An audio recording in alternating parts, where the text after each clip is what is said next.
Bonjour à tous et bienvenue dans cette nouvelle vidéo qui va s'articuler en deux parties. Cette fois, on va commencer par parler de nos métiers qu'on quitte et puis on parlera ensuite de la scolarité des enfants. Ouais, tout à fait. Ouais.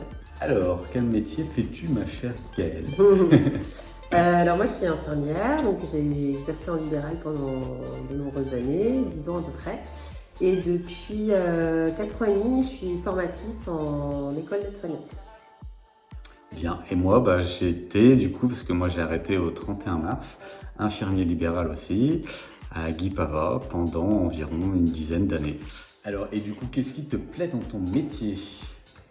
Alors moi je suis passionnée de pédagogie, je suis aussi passionnée du corps humain, donc ça allie les deux, donc j'ai la chance d'avoir un métier passionnant.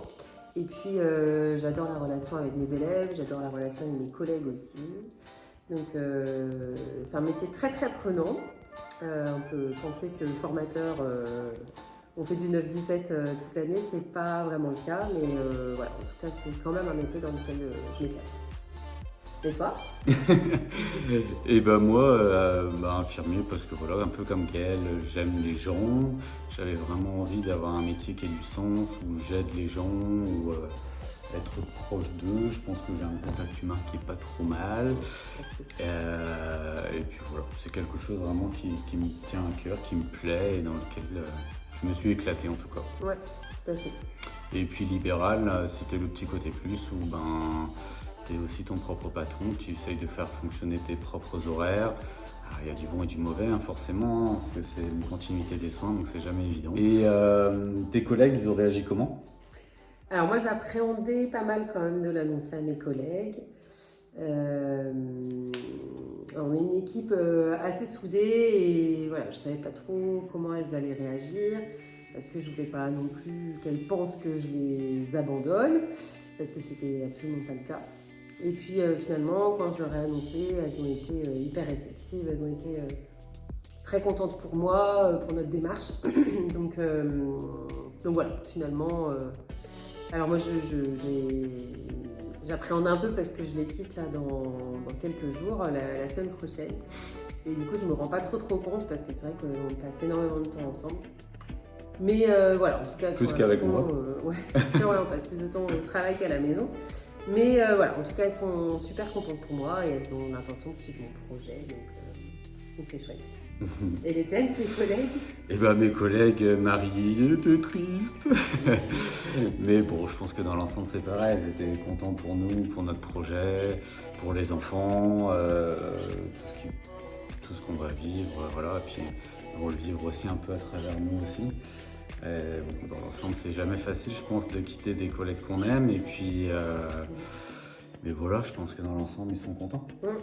Et alors du coup, il y avait plusieurs possibilités qui s'offraient à nous par rapport au travail, puisqu'il y a des gens salariés qui peuvent prendre une dispo par exemple, ou Jérémy en tant qu'infirmier libéral, il aurait pu prendre un remplaçant pendant 1 an. Et en fait, tous les deux on a décidé de démissionner, donc moi j'ai lancé mon préavis il y a quelques mois déjà, et donc plutôt que d'avoir une dispo pendant 11 mois, j'ai fait le choix en fait de partir définitivement. Jérémy aussi du coup a revendu ses parts du cabinet à sa collègue. À ma collègue, ouais. Et en fait l'idée c'était surtout qu'on ne voulait pas avoir alors c'est pas d'attache, mais on n'avait pas envie d'avoir un truc qui plane au-dessus de nous tout le temps, à se dire oh là là, comment va se passer la reprise, et si jamais j'ai pas envie de reprendre, si on a envie de prolonger le tour du monde. Voilà, en fait on ne voulait pas de contraintes, encore une fois, hein, c'est un peu le fil rouge de notre histoire, hein, c'est zéro contrainte et un maximum de liberté. C'est ça, ouais. Et donc forcément, ça impliquait aussi une démission. Puis c'est vrai que quand on est libéral, on est aussi son propre chef, son propre patron. Donc ça veut dire de l'URSSAF, ça veut dire une continuité des choses à payer si je veux continuer. Dans tous les cas, il y a un minimum en fait à payer, ce qui était un petit peu ridicule dans notre cas. Et puis même à travers, même au bout d'1 an, on se dit notre remplaçant il peut avoir des soucis avec une carte ou avec quoi que ce soit, donc ça nous reste un peu au travers de la tête. Donc voilà, comme elle dit Gaëlle, on part en toute liberté et puis on verra après quoi. Oui, on verra bien. Alors tout le monde nous dit, ah bah de toute façon, vous êtes tous les deux infirmiers, donc vous retrouverez du boulot après. Oui, effectivement, je pense qu'on pourra retrouver du travail en tant qu'infirmier. Après, On a cette roue de secours, mais est-ce qu'on a envie d'une roue de secours, quoi? ouais, après on a fait, je pense, déjà Le tour de... un bon chemin en étant infirmiers tous les deux. On a peut-être envie aussi de changer un petit peu d'horizon. Et voilà, Jérémy et moi, on est tous les deux, on aime bien recevoir, voilà, on aime bien accueillir les gens, tout ça. Donc voilà, pourquoi pas changer d'horizon. Et puis, bon, on verra ce que le tour du monde nous offre. On dirait. Mais voilà, peut-être changer d'avenir professionnel, quoi. On verra, on y réfléchit. Et on y réfléchira pendant le tour du monde. Exactement, ça va nous servir un petit peu à ça. Mm. Maintenant, on va vous parler un petit peu des enfants. Ouais. Allez.